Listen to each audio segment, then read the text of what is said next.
Dear students, myself Dr. Ajay Sharma, department of botany, government Bangur college Didwana से। आज हम osmosis के बाद जो नेक्स्ट थोड़ा सा टॉपिक रह जाता है इस वाटर रिलेशंस में, that is concept of water potential. जल विभव के कॉन्सेप्ट के बारे में हम अपना ये आगे आज पढ़ेंगे। The concept of water potential. The movement of water in osmosis can be explained accurately in terms of differences of concentration और dPd। जो परासरण में ऑस्मोसिस में वाटर का मूवमेंट हो रहा था, इसको हम अकेले dPd या कंसंट्रेशन के डिफरेंस के आधार पर एक्सप्लेन नहीं कर सकते हैं, समझा नहीं सकते हैं, समझ नहीं सकते हैं between accurately in terms of differences of concentrations or dPd, diffusion pressure deficit के आधार पर हम इसको पूरा नहीं समझ सकते। Therefore, water movement is now discussed in term of water potential concept। इसलिए अब जो जल का आवागमन है या मूवमेंट है, इसको हम वाटर पोटेंशियल या जल विभव के संदर्भ में समझने की कोशिश करेंगे, since it is in agreement with the second law of thermodynamics, क्योंकि ये संबंधित है थर्मोडाइनमिक्स के सेकेंड लॉ से। तो इस आधार पर हम इस जल विभव, जो जल का मूवमेंट है, उसको जल विभव के आधार पर समझने की कोशिश करेंगे। The water moves from region of higher free energy to that of lower free energy. आप पढ़ चुके हैं कि हर मॉलिक्यूल में, चाहे वो सॉल्वेंट हो, सॉल्यूट हो, उसमें अपनी एक फ्री एनर्जी होती है, जिसके कारण वो एक जगह से दूसरी जगह मूवमेंट करता है। ठीक है, तो इसी प्रकार से जल के जितने भी अणु हैं, उनमें अपनी कुछ फ्री एनर्जी होती है। तो इस फ्री एनर्जी के संदर्भ में अगर हम जल का गमन देखें या मूवमेंट देखें, तो जल का आप परासरण में मानते हैं या विसरण में भी माने, चाहे तो जल का करेंगे तो हम परासरण में मानेंगे कि जो जल का मूवमेंट है वो अपनी हायर फ्री एनर्जी से लोअर फ्री एनर्जी की तरफ होता है। हायर फ्री अधिक मुक्त ऊर्जा से कम मुक्त ऊर्जा की ओर होता है। Thus the net movement of water molecules occur down the energy gradient। इस प्रकार जो जल का मूवमेंट है या जल के अणुओं का मूवमेंट है, वो एनर्जी ग्रेडियंट, ऊर्जा विभव के अनुरूप होता है। The free energy of solvent can be increase by increasing the temperature and pressure. किसी भी सॉल्वेंट की जो फ्री एनर्जी होती है, मुक्त ऊर्जा होती है, उसको हम तापमान और दाब बढ़ा सकते हैं, इंक्रीज कर सकते हैं। किसी भी सॉल्वेंट की जो विलायक है, उसकी मुक्त ऊर्जा को हम आसानी से ताप या दाब बढ़ा सकते हैं। However, addition of solute lowers the free energy because the attraction between the solute and the solvent molecules lowers the molecule motion। जबकि किसी भी सॉल्वेंट में या किसी भी सॉल्यूशन में, विलयन में, अगर हम और सॉल्यूट मिला दें और विलेय मिला दें, तो उससे उस सॉल्वेंट की फ्री एनर्जी कम हो जाती है, क्योंकि जो सॉल्यूट या विलेय और विलायक के अणु हैं, उनके बीच का आपस में जो एट्रैक्शन है, आकर्षण है, वो कम हो जाता है। जब हम किसी सॉल्यूशन में जो हमारा विलेय है उसको और ज़्यादा मात्रा में बढ़ा रहे हैं सॉल्यूशन के अंदर, तो उसकी मात्रा बढ़ने से जो सॉल्वेंट है उसकी फ्री एनर्जी कम हो जाती है, मुक्त ऊर्जा कम हो जाती है, जिससे मॉलिक्यूल्स का मोशन भी स्लो हो जाता है, लोअर्स द मॉलिक्यूल्स मोशन।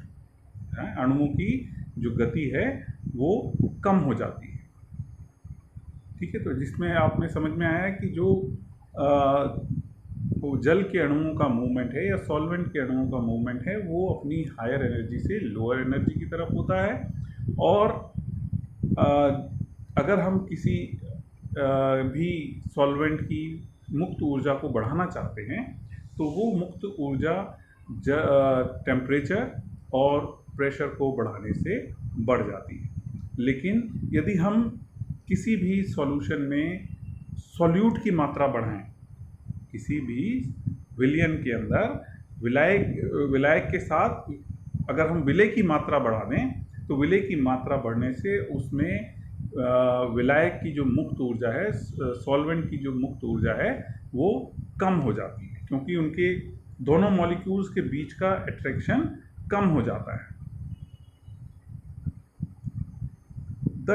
अब अगर परिभाषा देखें तो क्या लिखेंगे? The difference between the free energy of water molecules in pure water and the free energy of water in any other system, that is water in solution on itself, is termed as water potential of that system. The difference between the free energy of water molecules, अंतर किसका लेना है? जो pure water है उसके जो अंदर water molecules है उनकी फ्री एनर्जी, उनकी मुक्त ऊर्जा, और किसी सिस्टम में कोई भी वाटर वाला सोल्यूशन हो या सेल हो, that is water in solution और इन सेल, ठीक है, किसी का भी जलीय विलयन हो या कोशिका हो, तो प्योर वाटर और उस जो सिस्टम है हमारा, उसके बीच जो फ्री एनर्जी का अंतर होता है वो उस सिस्टम की वाटर पोटेंशियल कहलाता है, जल विभव कहलाता है। If water potential differ in various parts of the system, water will tend to move to the region where water potential is lowest. If water potential difference in various parts of system, यानी कि एक ही system में अगर आप कहीं देख रहे हो कि जो आपने सिस्टम बना रखा है उसमें जल विभव में अंतर होता है, तो अगर जल विभव में अंतर है तो जल के अणुओं का मूवमेंट अपने हायर वाटर पोटेंशियल से लोअर वाटर पोटेंशियल की तरफ होता है। जिधर कम होगा उधर इस एनर्जी ग्रेडियंट के थ्रू जल के मॉलिक्यूल ट्रांसफर हो जाते हैं। The term water potential was coined by Slater and Taylor in 1960।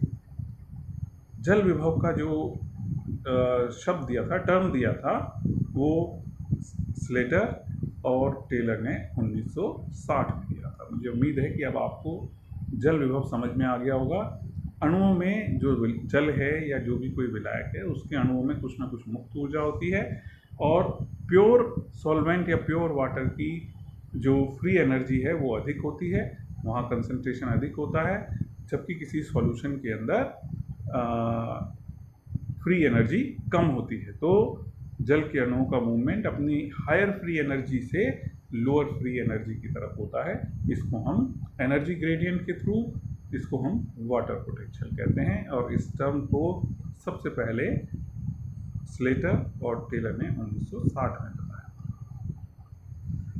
इस जल विभव को हम एक ग्रीक लेटर साई से प्रदर्शित करते हैं। ग्रीक लेटर साई के द्वारा इसको प्रदर्शित किया जाता है। It is measured in bars. इसको जो नापने की क्या कहते हैं, नापने की जो यूनिट है that is bar. Water potential of pure water at atmospheric pressure is 0। एक नॉर्मल एटमॉस्फेरिक प्रेशर पर, वातावरणीय दाब पर, जो जल विभव है प्योर वाटर का वो 0 होता है, 0 होता है, ठीक है। नॉर्मल वातावरणीय दाब पर किसी भी मतलब प्योर जल का, शुद्ध जल का जल विभव हमेशा 0 होता है, और इसी को ही this is considered to be the highest, इसको हमेशा मैक्सिमम माना गया है, अधिकतम माना गया है। ये हो सकता है प्योर है, उसमें कोई सॉल्यूट नहीं, इसलिए वो हाईएस्ट जल विभव शो करता है। It decreases with the presence of solute particles. जैसे जैसे इस प्योर जल में हम सॉल्यूट या विलय के अणु मिलाते जाते हैं तो ये डिक्रीज होने लगता है।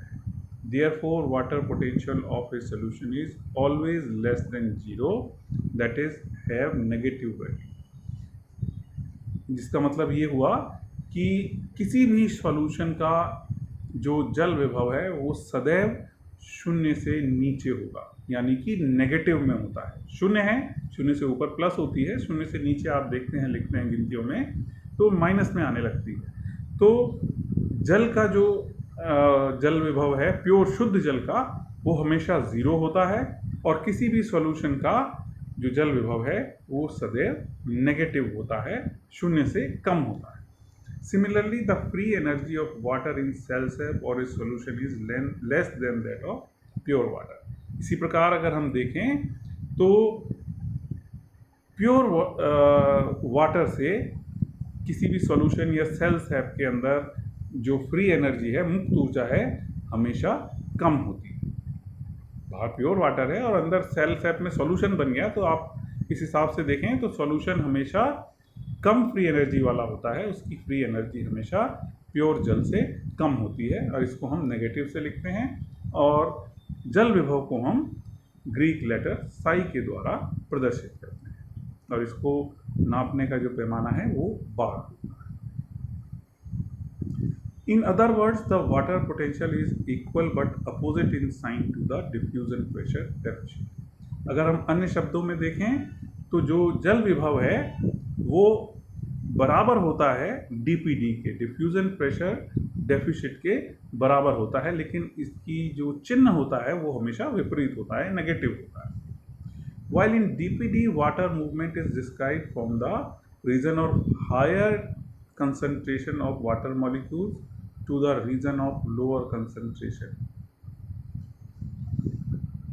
डीपीडी में हमने बताया था कि जो वाटर का मूवमेंट है वो अपने region of higher concentration of water molecules, जहाँ पर लोअर डीपीडी होगा, यानी कि जो सक्शन का प्रेशर है, यानी कि वहाँ पर उसको कम आवश्यकता है जल के अणुओं की, तो वाटर मॉलिक्यूल्स का जो हायर कंसंट्रेशन है उस एरिया का डीपीडी हमेशा लो होता है, to the region of lower concentration of water, जिसका डीपीडी हाई होता है। तभी मूवमेंट होता है हायर कंसंट्रेशन से लोअर कंसंट्रेशन की तरफ। और इसको अगर हम डीपीडी के संदर्भ में देखें तो लोअर डीपीडी के रीजन से हायर डीपीडी के रीजन की तरफ जल के अणुओं का गमन होता है osmosis. In water potential, the water flow from a region of higher water potential to the region of lower water potential, more negative. यानी कि अगर हम जल विभव के संदर्भ में इसको देखें तो जो जल की गति है वो अपने region of higher water potential, आप देख रहे हो कि हायर प्योर जल का था, हाईएस्ट वाटर पोटेंशियल, तो जितना डाइल्यूट सॉल्यूशन है उसका वाटर पोटेंशियल उतना अधिक होता है, क्योंकि जैसे जैसे हम और कंसंट्रेटेड सॉल्यूशन की ओर जाएंगे, जहाँ जल की कमी होती जाएगी, वहाँ पर वाटर पोटेंशियल और लोअर होता जाएगा और ज़्यादा नेगेटिव हो जाएगा। -0 के बाद से -1, -2, -3 इस तरीके से कम होता चला जाता है। तो हम जल के मूवमेंट को अब कई तरीके से समझा सकते हैं।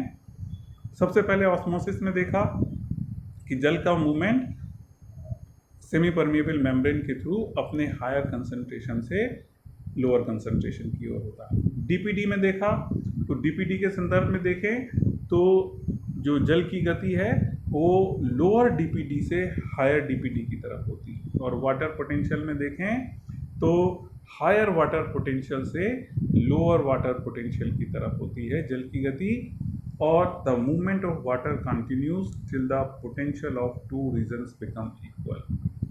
ये जल की गति उस समय तक होती रहती है जब तक दोनों ही क्षेत्रों का जल विभव बराबर नहीं हो जाता है। दोनों ही क्षेत्रों का जल विभव बराबर नहीं हो जाता है, ठीक है। वाटर का जो मूवमेंट हो रहा है या वाटर मॉलिक्यूल्स का जो मूवमेंट हो रहा है वो उस समय तक लगातार होता रहता है जबकि तक कि दोनों क्षेत्रों का जल विभव समान नहीं हो जाता, ठीक है।